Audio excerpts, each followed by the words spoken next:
we're a privately owned company. And I think people have a connection to that. Been a movement for the price since COVID or coming out of COVID, like you buy local, right? And Sure. I think that they like the idea, they gravitate to the privately owned company. Oh, here's the owner. They like knowing that they have access, the customer as well as my team members have access to me because I mean, that's without those guys calling me, I don't have a job, right? Yeah. Well, So well, what you've just spoken to is exactly what we said before about working in your house is because it's privately owned and it's your skin in the game. You care every bit as deeply as each of these other people care to make sure it's right yeah. because it's very personal to you too. Hello, and welcome to the Elevator Careers Podcast, sponsored by the Allred Group. I am your host, Matt Allred. In this podcast, we talk to the people whose lives and careers are dedicated to the vertical transportation industry to inform and share lessons learned, building upon the foundation of those who have gone before to inspire the next generation of elevator careers. When talent is mission critical, call the Allred Group.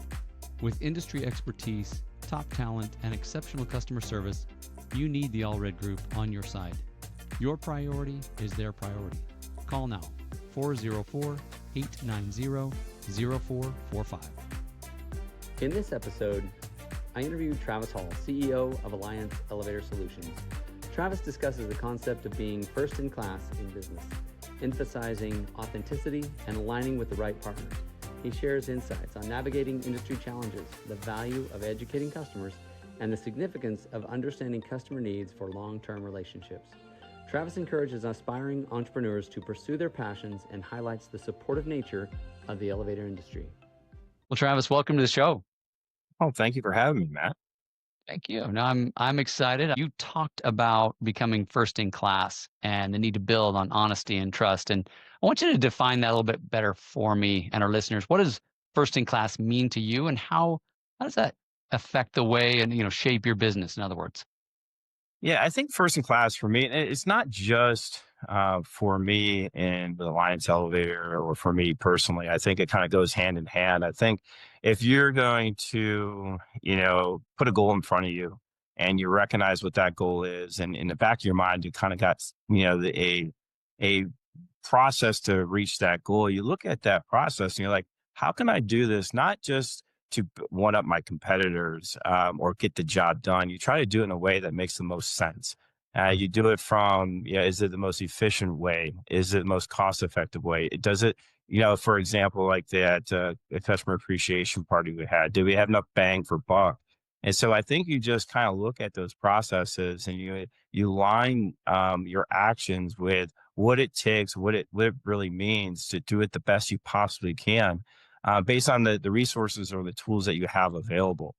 And I think, tying that trust and honesty into that, because we've talked earlier about how important that is. And I think in order to be first in class in anything that you do, you have to be trustworthy. And I think that Sure. in your business model, you have to make sure that you align yourself with the right partners. And it can be a supplier, it can be a customer, it can be your leadership team or the team members that make up your company.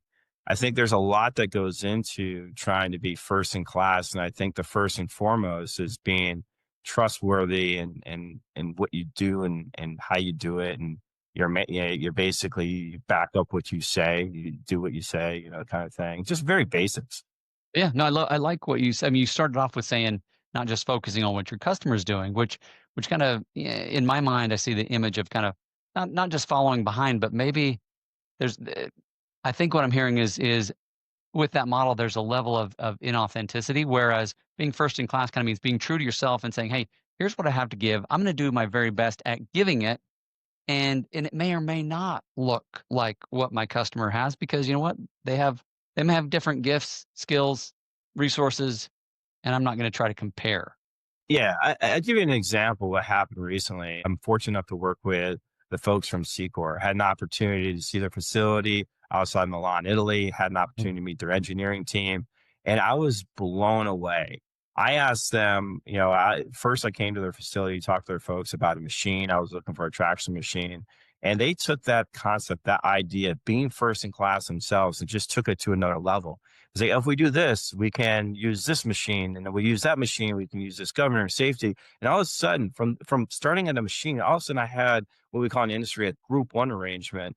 And I was completely blown away. And then seeing their facility, not only are they saying these things, I'm seeing these things with my eyes. I'm seeing robots feeding machines, machines feeding robots, robots to other machines. And it's Wow. like, oh my goodness. So that at the end of the day, going back to what I said just now, a few minutes ago, is that it's important to align yourself with the right people. If you want to be first in class, you got to have in our industry, on the manufacturing side, a supply chain that can be For first sure. in class. Yeah, yeah. Well, and you brought that up a couple times, right? The idea of aligning yourself with the right kind of partners, and there were a lot of different ways that we could build upon this because you talked about the you know fake it till you make it is kind of a lie, right? You really need to find partners that you can work with. Walk me through that a little bit. Yeah, well, and we've heard it so many times in the industry. I mean, I got in this industry when I was 32 years old, right? So, Mhm. and now I'm a whopping 47, and I don't feel as old as I look sometimes, but or as old as I feel sometimes, kind of thing. But I've been doing it for a while now, and what I've realized is that if you're if you're new into this company and you're trying to impress and you're trying to really expand your boundaries and potentially go over that line and kind of go back to that fake it to make it line, is that you're just setting yourself up to fail because this industry is so forgiving in a way. And what I mean by that is that many of your customers, if you're a manufacturer going into this industry, have been where you've been. I mean, a lot of these, you talk to this industry, it's a bunch of entrepreneurs. They've come from maybe a multinational. Maybe they kind of in the industry because their father there was a mechanic, and now they want to do their own thing. And they've been the small guy. They've been the guy that where you are right now, saying, "Hey, please buy this for me because I don't know if I got enough money in my account to cover payroll." Yeah, so this industry, unlike any other industry, that idea to fake it till you make it is just I don't recommend it at all because if you just allow yourself to open up a little bit and speak truthfully, you're going to find out that this industry will welcome you. If going back to what I said earlier, if you are trustworthy and that you are honest about your capabilities. Now, I'm not saying to pigeonhole yourself, right? Sure. I mean, sometimes we got to push ourselves and our customers will pull us there sometimes, and that's okay. But at the end of the day, is when you're working with a new prospect or a new customer, I think it's very important. You're right up front with what you can and can't do, and then be honest with them, say, okay, this is what we've done in the past, but I really think my team can do this, which potentially is what this customer needs from you. But at that point, you're bringing the customer to your level and saying, hey, can we do this together? Can we Right. partner in this? And I know it's kind of a winded answer to there, Matt, but I think it's very important to understand that this industry is very technical. There's a lot of entrepreneurs, and the last thing you want to do going into a room is say something that you shouldn't. Yeah, yeah. And you talked about, with me and other conversations about your own growth, right? That when you first started, you were doing the 2, 3, 4 stop hydros, and then somebody says, "Hey, I want to do some traction stuff," and Yeah. so the idea being, well, let's partner because I don't know everything to do this, and you obviously don't know my end of it, so can we do it together? I think it's the way you kind of portrayed that, and I think that's what you're talking about with Yeah. partnering and finding the right partners and having people you can really trust and walk together with them. Yeah, I think that's very important. I think you hit the nail on the head there with regards to understanding your customer base, understanding your supply chain, and understanding that if you are trying something new, you're upfront. And it could be a new for us. I can only speak in my lane here from a manufacturer. Either there's a new product line in an existing space, like maybe Sure. we have a redesign of a 2 3 stop hydro, or we jump into, as you're saying, into a different market, which is traction where you're not playing in 2 and 3 4 stops, you're playing 5 6 7, maybe up to 15 or 20. So as long as you're upfront with the customers, like, hey, there's a price point on this thing for a reason, because quite honestly, I don't know what the hell I'm doing. And if you're okay with that, and I got enough cost savings in my material for you to take that leap of faith on me, we'll do this thing together. This one might be a little ugly, but the next one and the one after that and the one after that, I promise it will get better and better. Sure, sure. Well, and it really helps both of you be better in the future because you've learned something. You've had somebody walk with you through uncertainty, and it's not okay. Next time we've got that right. We've learned Yeah. something Yeah. very valuable. And I think Yeah, going back to, I mean, maybe I'll go back to it 3 or 4 more times, depending on how the question and Q&A goes. But going back to being trustworthy, you cannot ask a customer or a supplier to take a leap of faith with you, and be a partner in quotations if they don't trust you, right? sure. So tied to this question here, this growth of this company, which has been radical over the last 5 or 6 years. How did we do this? I think first and foremost to be trustworthy, and then you have these partnerships along the way to kind of keep helping you grow your company. Right, right. No, it's great. And I mean, you talked about how you've seen projects fall apart. Sometimes somebody will underbid and then try to. I think you use the word bully, right? Bully somebody Yeah, into kind of taking responsibility for it. And I think this, in part, connects with what we're talking about being able to trust people. But tell me a little bit more about what you've seen and maybe some of the things that you can, I don't know, advice for people who maybe they've been sucked into that hole before, right? Here are yeah, the yeah. red flags. A couple of different things, right? It's kind of in our side of the industry, that's a big deal. Like, one, if the bid's due tomorrow and the guy says, I got to have a number, walk away, because he's being pulled into a job last minute. That means you're pulled into the job, and nobody wants that when the Division 14 or the specifications is 75 pages long, right? If Yeah, somebody says, I need a number tomorrow for that kind of job, you just walk away. As much as it hurts, you got to walk away. But I think it's important to understand too with these jobs is that there's only certain people that can, and I'm talking complex jobs. I'm not talking the 2-stop, 3-stop Hydra that sure, somebody can get on my website and quote in seconds. I'm talking about a job that there is truly Division 14 that you have to go through. You got to have RFQ forms or engineering forms out to suppliers. You got to look at the prints 5 different ways because specs and the prints don't align. You got to sure. you got to you know dive deep to get an accurate quote. I think it's very important to make sure you establish the rules up front with a customer. And I tell this to my sales team all the time. You want to be a partner, you want to be an asset, you want to be somebody that educates. Don't be just a PO taker. Don't be just their estimator. Like, understand that you're in this thing together. They need you, you need them. And I think if you, I guess, level up the playing field between your customer and you as a RSM. In my case, they're sales guys, regional sales managers. Sure. They look at you different, right? Because I'll give you an example. We had a job with Liberty Elevator years ago, right after Sandy, and we had to put 4 elevators in Ellis Island. Very Cool. complex job, right? Sure. But the folks at Liberty got us in very early. They were true professionals. They were, I mean, more consultants to the National Park Service, more so than elevator contractors. And I learned at that point is that it's not, when you're on these complex jobs, it's not about the money. It's about the knowledge and the experience and the education you can share with your customer, because that's worth something, right? And it goes back to what I said earlier about honesty and trust. They got to trust you that what you're saying, even though you're the person providing the elevator package, is the right answer. Like, they're providing the right solution. And I was blown away way back then. And this is, like I said, this is probably 2016 ish, something like that. Sure. And relatively new to the industry. And the way Jaron and those guys approached that back then, true first in class. You remember things like that. You Yeah. remember Yeah. first time being educated about how you should present yourself and present your company and present your solution. Right. You mentioned that a lot of times smaller contractors don't recognize the value they bring. They sometimes undervalue their knowledge. I think that's what you're getting Yeah. at is Yeah. you have an opportunity to educate because not only is the customer kind of ignorant about what you do, a lot of times they're kind of scared, right? They're scared to do the wrong thing. They don't want to, they're spending a lot of money. They have Yeah. a lot riding on it. It's got to be right. So tell me more about the value of educating customers and especially these maybe smaller Yeah. contractors. I can't stress it enough. And I'm going to say one thing and I'll step into that. I can't stress it enough for my customers to understand how valuable they are to their customer.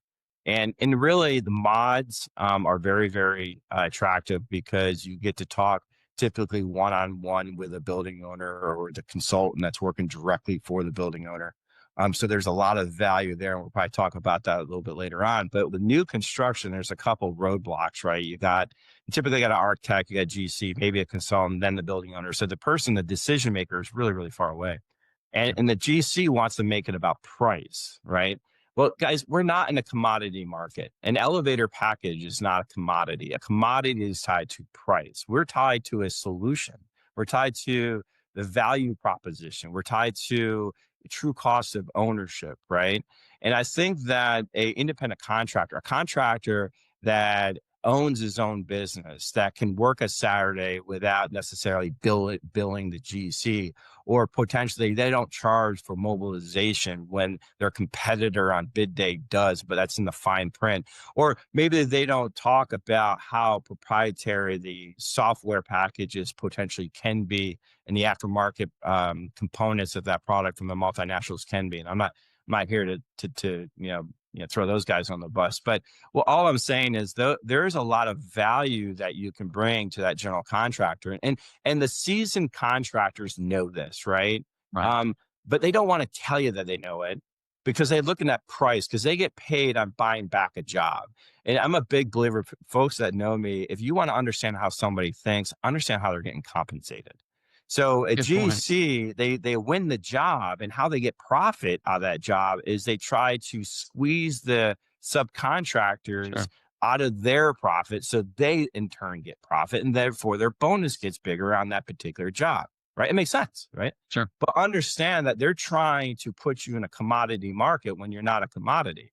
So you're adding all this value to as a non-proprietary independent contractor, to your proposal. Meanwhile, the guy you're up against, I'm going to say maybe a multinational, right? Because a lot of our businesses of the independents is that maybe it's not adding the same value, or maybe there's hidden costs that you need to potentially point out to your customer. So it's truly apples to apples, right? So I think that educating is important. I think, I tell my RSMs all the time, you don't just meet somebody for 10 minutes and talk about the weather. You go in and you sit them down, you buy them lunch, you buy them a dinner, maybe even a breakfast, but you get 4 or 5 people at a table and you educate them about what Alliance Elevator Solutions are, as well as what a non-proprietary material package is. I mean, we have an AIA class, that's accredited class. That's how strongly I feel about it. Like we as a manufacturer on the side, as you as an independent contractor, we have value that just needs to be presented to the decision maker. Yeah.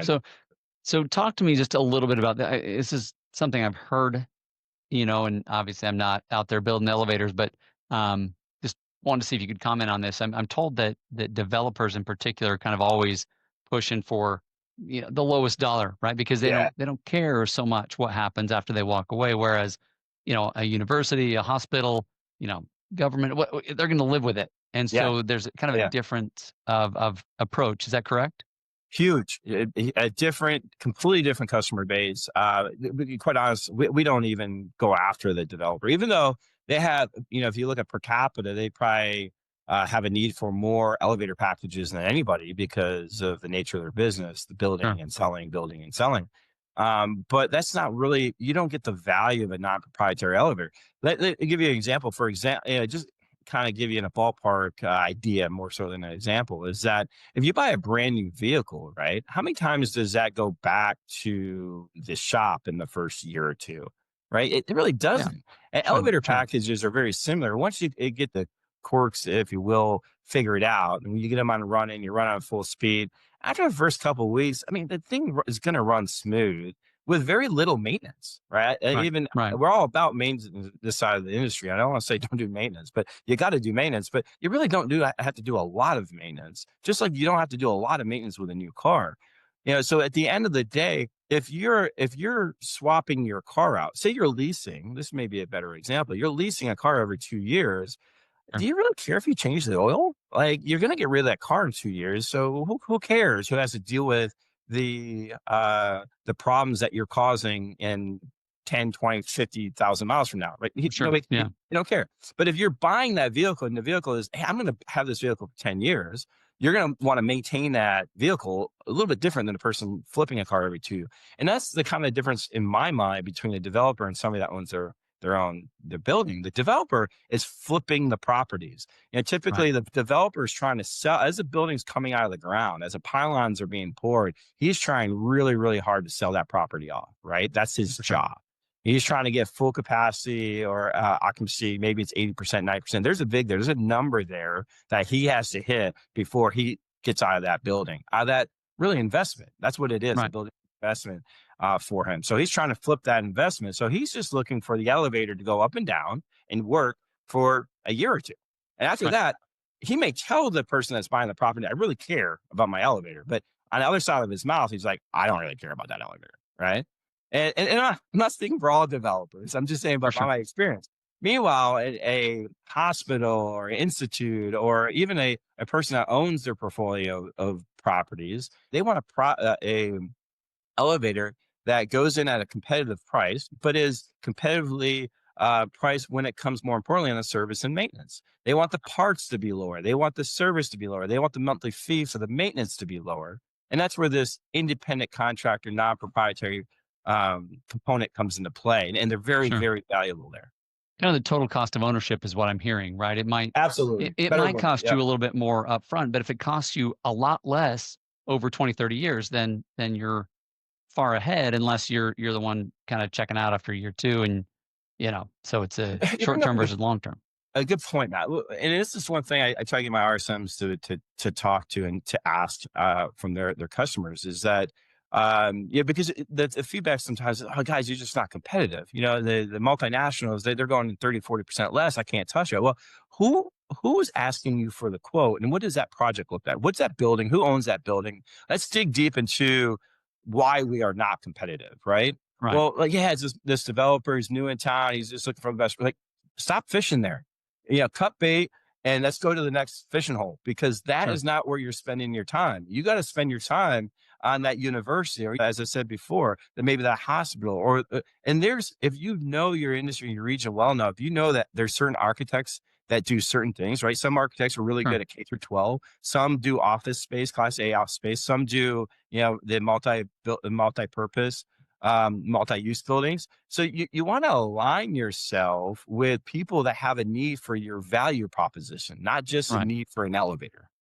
Right. No, that's a good point. Obviously, you're speaking to long-term relationships along with, the long-term investment, right? Get to know your customer, get to know what it is they're doing, whether it's an architect or a hospital or a university or all of that. And I think this is tying into one of the next questions I had, was just what would you say is your process for helping contractors as they're looking at maybe some of these complex jobs, maybe it's VA, maybe it's a hospital, university, whatever, in evaluating risk versus reward and making the right call. I know we talked about that before, but just curious what your thoughts are.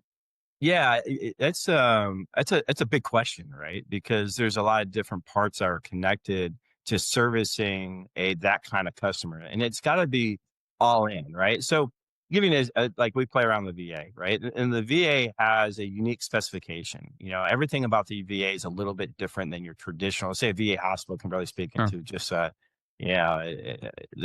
neighboring hospital, the commercial hospital. But at the end of the day, like, you got to understand their specifications. You got to understand when the VA pays the contractor. You got to understand what they're looking for through the walkthrough.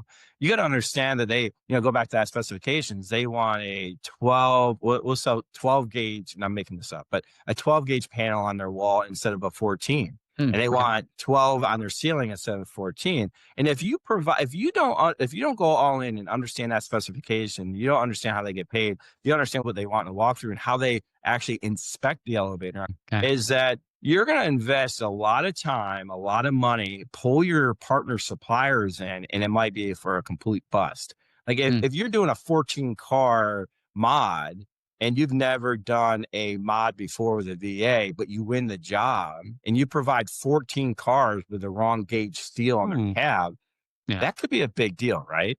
So I think for me is that you have to really understand one, do you deserve to be at the table? Do you deserve to quote this thing? And that's got to Mhm. be ahead. Your head's got to be right for it. Do you have the funding for it? Do you have the tooling? Do you have the people are you built for this? And then what is my goal? Is it just this 14 car mod? Or do I want that VA hospital and their outreach centers and that is connected to this particular owner? Do I want them under service and maintenance? And how do I do that? Because once you're in with these type of accounts, a complex job or a complex account, you're in. Going back to what I said earlier before, you are Yeah. the solution provider. You're the trust advisor on their team saying, hey, what do you think we should do here? And when you're in like that, like it's not a price game. Can you provide the solution they're looking for? Because they're going to have challenges. There's nothing easy about a complex job. And we're kind of picking on the VA right now, but I don't care if it's NAFAC or it's a large university or it's, Sure. XYZ. It doesn't, you got to get in early. You got to understand what you're doing. You got to understand it's got to be a strategic, initiative to go after that particular account. Yeah, absolutely. And I appreciate the way you just kind of talk through that, right? Understanding what you're after, and then yeah, here's the reward, but here are the risks, and like I say, complexity is part of that, and part of it is just looking at the future. What do you want, and do you have the means to provide it, right? If you're after the Yeah. service, but you don't have a big enough team, well, you're going to have to address that, for example. I can't tell you how critical that first job is. I mean, no pressure, right? But how critical doing it right the first time is because you're under so many spotlights Sure. because you're the new guy. And it's like a make or break it time in your company. Like, say you're Hmm. trying to level up, you're maybe going from a $4 or $5 million company, you're trying to get to the $10 million company, and you think this particular account's going to change that for you or going to get you Right. to that level. Like, all hands on deck, man. Like Sure. you even talk to your spouse, your loved one, your partner. Like, listen, this is what I'm doing. Are you good with it? Because I'm tied up for 6 months. But I promise you, after this, we're going to the Bahamas for vacation. Right? There's got to be that little cherry at the end of this thing for most people. Yeah. So, and that brings up another interesting question, which is, you've talked about how not every customer of yours do you really invest in building and developing that relationship. Some don't need it, maybe some do, but talk to me a little bit about how, like you say, a lot riding on it. Maybe I'm a smaller contractor and I call you up, hey, I really need to get this right. From your configurator to your engineering expertise, you talked a little bit about helping customers avoid some of those pitfalls. Talk to me a little bit about what does that look like? Yeah, no, great question. I think that it always starts with the leadership team, right? When you talk about strategic accounts and strategic partnerships and having that trust, like there's folks, we have hundreds of customers now, and Sure. many of them just get on our configurator, quote the project, 2, 3, 4 stop hydro attraction, or even mod now, and we don't know anything about them, right? Sure. Yep. We provided a solution to a need at that very level, and it Right. works for us and works for them. Great. Yep. But and a lot of those guys, by the way. But then there is the other accounts. And I won't name them, but there's some accounts that really focus on modernization. Sure. There's accounts that focus on transit work, and there's accounts that focus on large university projects. We got guys down at Texas Tech, and we got guys in universities all over the country that focus on that university. So when a job comes up and they're the guy that's in on that university, it's going back to what I said earlier. It's a hands on deck for Alliance Elevators. Okay, man, this is his baby. This is their Yeah. account. And we got to take care of this with them. Like what I said, you get in early, you talk through the specifications. It used to be me flying down and talking to the consultant Sure. or architect. And a lot of these bigger accounts have on staff folks that are advising them. They want, I'll give you an example, though we don't have a lot of elevators down there, is Virginia Tech. Sure. Virginia Tech, if you've ever been to their campus, they have the exterior, the campus is gorgeous, by the way. My son goes there. I was just blown away with their campus when I first time seen it. Is that they have all the buildings kind of look the same. They feel the same. You don't know if that building was built back in the 50s or 60s or if it was built yesterday because they feel and the exterior of the buildings very, very similar. They have a specification for their buildings that the contractor's been being tied to for the last probably 50, 60 years. And Wow. it's the same, so these guys are entrenched into keeping their baby, their university. If elevator use is a big deal, right? Sure. And we've been I've been speaking down there for years, and what I noticed about these guys are just like I'm very proud of my son going to Virginia Tech. I'm very proud of being graduating from Penn State. These guys are very, very proud of the schools that they work for. Sure. They come, like, it's almost like their uniform is a polo that has the Penn State line on it or the Right. Alabama A. It's like these guys are really proud of that. And so when you go into that environment, you got to understand that these guys are they're very proud of what they do, and they cross every T, dot every I, because it feels like it's their house. It Sure. feels like you're coming in and doing some work in their house, not where they work, right? Like most of us, Right. it's Right. they feel this connection to it, and you got to respect that. So I guess what I'm saying is that with these high end accounts, these strategic accounts, and it might be any given company might only have, maybe it's 15%, maybe it's 10, maybe it's 20% of your Sure. clientele where you have this deep connection to, you have this trust with them that they understand their client, you understand their client, and you're truly there to create a solution for both of them. Right, right. So I mean, obviously, like I say, it's a deeply personal connection. There's skin in the game. It's when you're in their house, it's kind of like, hey, this is my chair or my carpet, or you don't want to mess that up. But it obviously you as a company, Alliance Elevator, are also taking the ownership that, hey, I recognize the pressure you're under. We're here for you. We want to make sure we get this right, so you get this right, so they get this right. Yeah. And I think there's something to be said, because I think because the industry is moving the way it is, I'll just kind of throw it in where I think where some of the success has been, is that we're a privately owned company. We don't Mm, have private equity. cool. We're not Yeah. traded. And I think people have a connection to that. I think been a movement for the probably since COVID, coming out of COVID, like you buy local, right? And Sure. I think that these large complex type projects or these universities, hospitals, they like the idea, they gravitate to the privately owned company. Oh, here's the owner. Even though if I have a solution, half the time I don't have a solution, but they like to see that either the RSM, which is you can get me on their phone in a matter of seconds, or Sure. I'll fly down and take a look at the situation they have, and they like knowing that they have access. The customer as well as my team members have access to me, because I mean, that's without those guys calling me, I don't have a job, right? Yeah. So Well, what you've just spoken to is exactly what we said before about working in your house. Is because it's privately owned and it's your skin in the game. You care every bit as deeply as each of these other people care to make sure it's right, yeah. because it's very personal to you too. And I tell you, I learned it from the best. I mean, Pete Meeks is a partner of mine, and that guy takes everything he does to heart. Like every connection, every relationship, every job, every team member. And I don't know how many hundreds that he has now, but I learned from him how to do that, how to make that connection, and how to value people on both sides, supplier and customer. So very fortunate to have a partner like him that taught me that years ago. That's awesome. We'll probably make this toward the end of the conversation, but let's talk a little bit about, we mentioned the online configurator, which I think is awesome, but you've also told me you're doing like I forget exactly what you said, but some kind of AI rollout, right? Your Yeah. Yeah. Yeah. AI implementation, integration, something. Yeah. Tell me more about that. So, I think over the last year, I think AI has developed and bloomed and blossomed to the everyday folk like myself, right? Yeah. The guys that watch tech and understand it's probably been like, hey, Travis, it's been around for 5 years, man. I did not know that until I got introduced to this thing called ChatGPT. And Yeah. once I did, it was like a video game. I'm like, I went bonkers, right? Everybody I was talking to, I read as much as I could. I think I shared with you the AI Driven Leader by Yeah. Jeff Woods. Amazing book, right? Amazing. Buy it, read it, buy it. do it twice, 3 times. That's how good that book is. Yep. Right here And on my desk.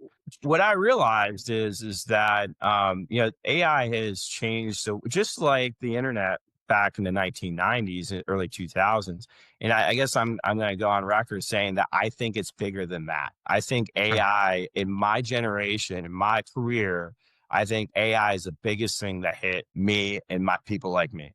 And I think what I realized very early on with AI is like this thing is mind shifting in a way, and that I need to understand it to the depth that it is, right? As much as I can process in my little mind, I need to understand this.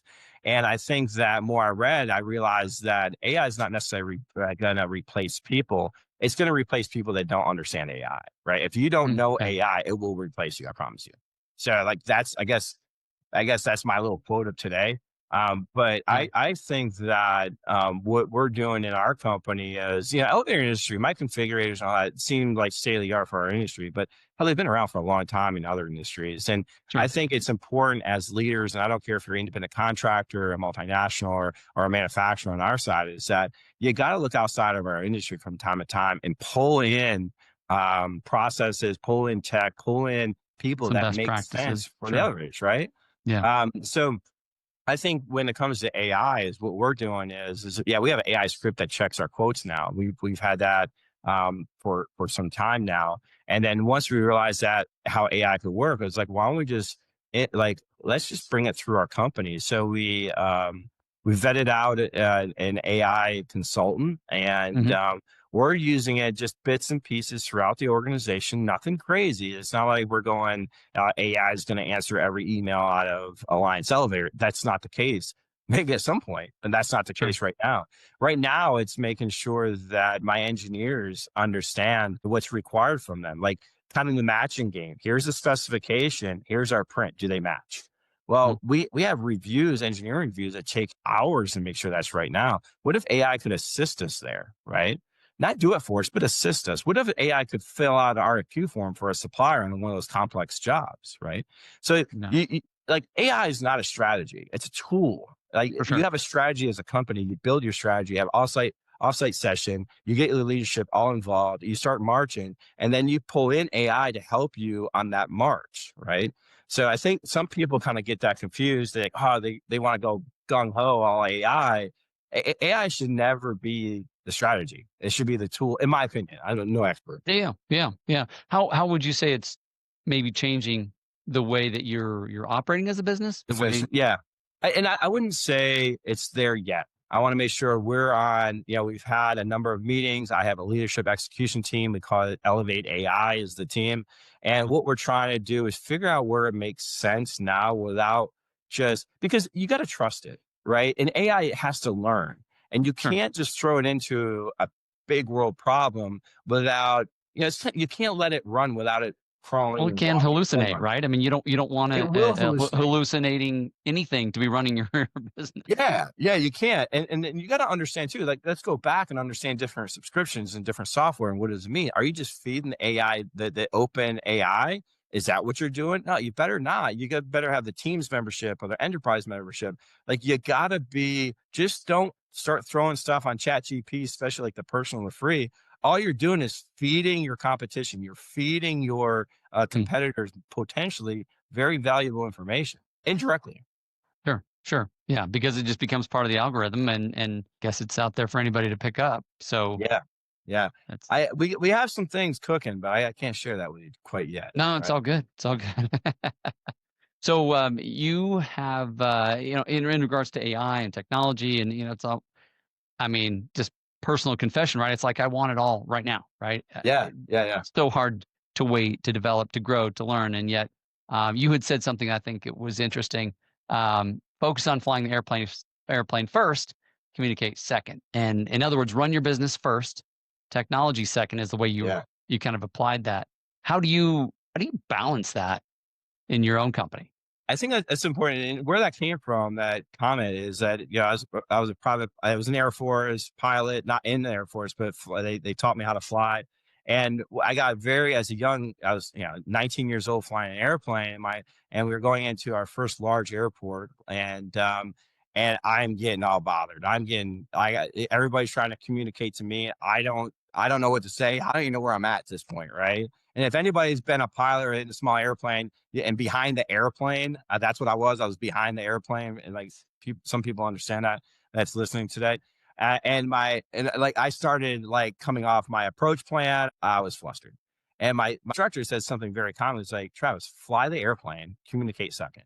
And that was when I was 19 years old, and I'm 47 now, and I use that to my team probably weekly. Like, focus on our goals. All Yeah. right. Focus on what's important. We spend a lot of time and effort building a strategic plan every year. And we develop things like EOS to discipline ourselves on that strategic journey. So you have to make sure, going back, you say, like, all this shiny stuff that comes into play, if it doesn't fit the plan, if it doesn't fit the discipline of the EOS, then you just got to let it kind of sit there. Now, if it keeps sitting there, you kind of like, you got to, at some point, like communicating in an airplane with ground or air traffic control, you got to talk to it eventually, right? Sure. So when the time is right, you look at it and you're like, you know what? It's time. It's time to look at that. It's time to figure out, does this make sense to incorporate in the plan this year, or should I table that for next year? Do we have the resource for it? And then it's just like anything, like the SMART goal. You guys, you got to measure it. You got all the, you read the book. But at the end of the day is that, I don't, that's what, I guess, to answer your question, that's what I do. I make sure that I was we going to have ask, yeah, if you have a formal process to kind of that. Yeah. revisit, relook, because it's so easy in my world. Like I say, I want it all, and then sometimes Yeah. I can't have it. It's like I'm just going to forget about it because I don't maybe don't have the discipline to nibble away at it. Oh, and I did a lot wrong before I got it right. I want to tell you that, man.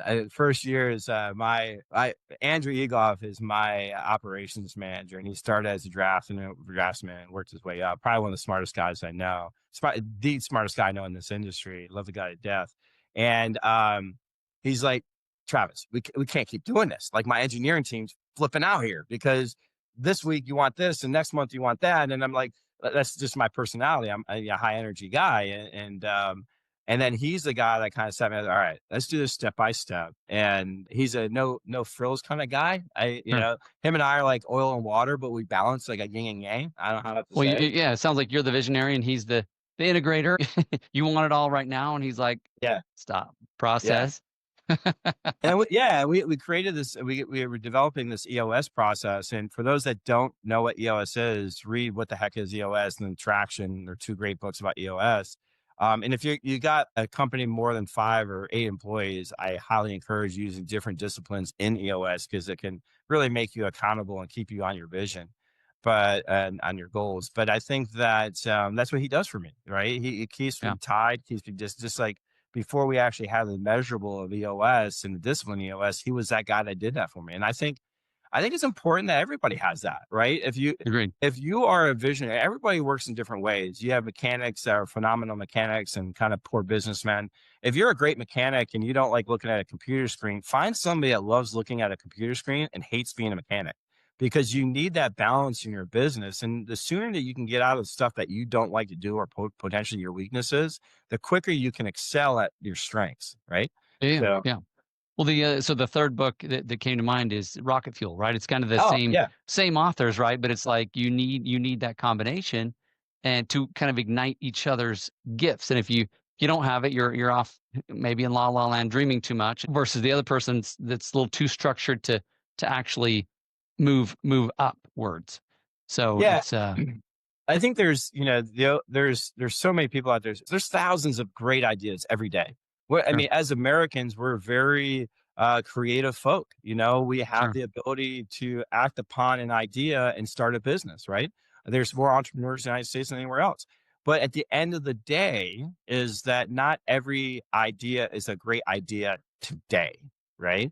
Sure. So you really got to understand and discipline yourself if you're somebody like, visionary or big picture guy, kind of like myself. Yeah, no, it's beautiful. It's beautiful. So, as we wrap up today, what else is near and dear to your heart that maybe you want to get out to our audience of listeners? Yeah, I would close by saying, like, being an entrepreneur, starting your own business, doing your own thing, there's nothing like it, right? There's absolutely nothing like it. And I think I have this saying that the family members know me. I've heard it a few times. You only live once. And I think if you got some passion inside you and try it, even if you fail, at least you did it, right? At least you can Sure. say, I tried, didn't work out, now I'm back. Because the way the market is right now, even if you try for 6 months, a year and a half, you're going to get a job. It just, if you have any kind of skill, the skill that you think you have to start your own business is still marketable 6 months, 8 months, 9 months, a year Sure. from now. There's definitely ways to you want to side hustle it first, but you have to think through it. And there's ways to do it. But I'm a big believer if you got a passion for something, um, and if you work hard, you don't have to be the smartest guy in the room. I want to stress that, and Sure. it's never going to be perfect. Right. You're gonna make mistakes along the way, and you're gonna figure it out along the way. And I think that if you want it bad enough, I think it's possible. And I guess with that being said, is make sure if you're in a relationship, make sure they know about it. Make sure they know how Love important that. it is.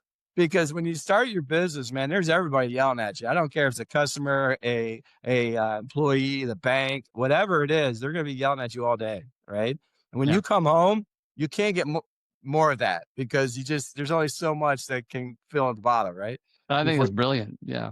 yeah, so I'm not sure that's how you want it to close it, but I love those that start their own business and fuel their passion for something. I support it Yeah. 110%. And I feel that on the flip side of that, you got to have it. It's all in when you start a business, man. It's your family's involved. You're involved. Yeah, like you just got to know that going into it. But I can tell you, in my personal opinion, is 100% worth it. Absolutely. No, I love that. And honestly, that's one of the biggest things I love about these interviews, about doing the podcast is not only do I believe the elevator industry is kind of the perfect microcosm to go start your own business, right? Yeah. I mean, there's just so many different avenues of you think of a new idea and boom, boom, boom, you've learned the basics. But I also really feel like it's at the heart, soul, core of the American dream, right? I don't believe for a Yeah. second that the pilgrims sailed over here to work at some big fat company and be a bureaucrat. It's like, no, they wanted their own thing. That it's not about owning a home, it's about being your own boss. That is the Yeah. American dream, in my opinion. And this industry welcomes it. Before the elevators, like I was, military, then I was heavy equipment. Like, man, starting your own business, heavy equipment, good luck. But this industry welcomes the NAC is a big like they promote it, they welcome you, they bring you together. It's like I can't speak enough about the NAC and what they do for somebody just starting out. And I'm gonna try and do a plug here. I'm saying if you're young in this industry, when I say young, I mean just starting out, and I don't care if you're 60 years old or Sure. 18, get into the NAC because they will help you get you in front of people that like guys like me, guys like Matt, guys that have done it before that, and all we want to do is help, man. We do. Yeah. No, that's perfect. Thank you, Travis, for being with me today. It's been a lot of fun. And I wish you the very best as you continue to build the business. Yeah, you too, Matt. I appreciate it. Thank you for having me. Thank you. Thank you for listening to the Elevator Careers Podcast, sponsored by the Allred Group, a leader in elevator industry recruiting. Please visit our YouTube channel at Elevator Careers or check us out online at elevatorcareers.net. Please like and subscribe, and until next time, stay safe.